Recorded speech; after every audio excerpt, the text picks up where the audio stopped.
বিষয় আরও জানাতে এই মুহূর্তে আমাদের সঙ্গে যুক্ত আছে রাজধানীর জাতীয় বার্ন অ্যান্ড প্লাস্টিক সার্জারি ইনস্টিটিউটের সামনে থেকে সহকর্মী মাহফুজা বৃষ্টি।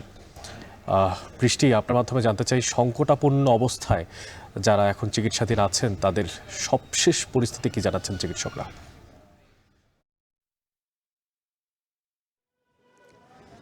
আসলে অনেক মাইলস্টোন ট্র্যাজেডির এই ঘটনায় আমরা জানি যে আজকে সকালে শিশু আয়মানের পরে বিদায় নিয়েছে ১৩ বছরের শিশু মাকিন। আইসিইউর ১৪ নম্বর বেডে সে জীবনের শেষ যুদ্ধটা কিন্তু লড়ে গিয়েছেন, কিন্তু ডাক্তারদের শত চেষ্টার পরেও তাকে শেষ রক্ষা করা গেল না। বাকি যে নিবিড় পরিচর্যা কেন্দ্রে যে বাকি যে শিশু রয়েছে তাদের অবস্থা কিন্তু সংকটাপন্ন। আমরা জানি, ডাক্তাররা আমাদেরকে বারবার জানিয়েছেন যে তাদের জন্য কিন্তু প্রচণ্ড পরিমাণে চেষ্টা করা হচ্ছে, এবং আমরা যতটুকু জানি যে বিদেশি ডাক্তারদের দুইটা দলও এসেছেন, এরই মধ্যে কিন্তু তারা ভেতরে আছেন।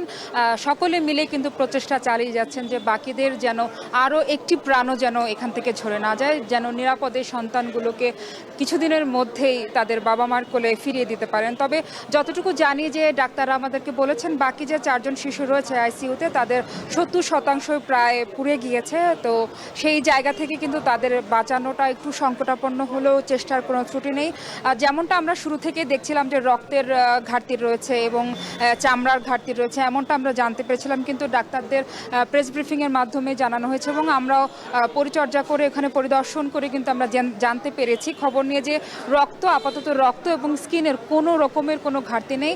পর্যাপ্ত পরিমাণের রক্তের ব্যবস্থা রাখা হয়েছে, স্কিনের ব্যবস্থা রাখা হয়েছে। এখন শুধুমাত্র চেষ্টা যে এই যে যারা আছে এখানে ভর্তিরত যে বাকি শিশুরা রয়েছে তাদের সহ আইসিইউতে যারা আছে প্রত্যেককে সুস্থ করে তাদের বাবা মায়ের কোলে ফিরিয়ে দেবে, অন্তত কয়েকটা শিশুর প্রাণ যেন বাঁচে এবং বাকি যে বাবা মারা আছেন, অভিভাবকরা আছেন, তাদের স্বপ্ন যেন এদের মতো করে বাকিদের মতো করে পুড়ে না যায়।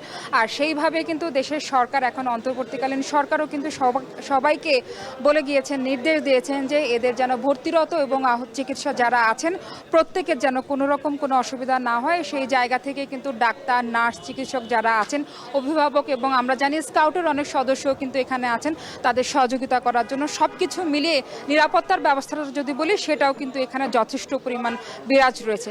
এই ছিল আমার কাছে জাতীয় বার্ন ইনস্টিটিউট থেকে সর্বশেষ খবর।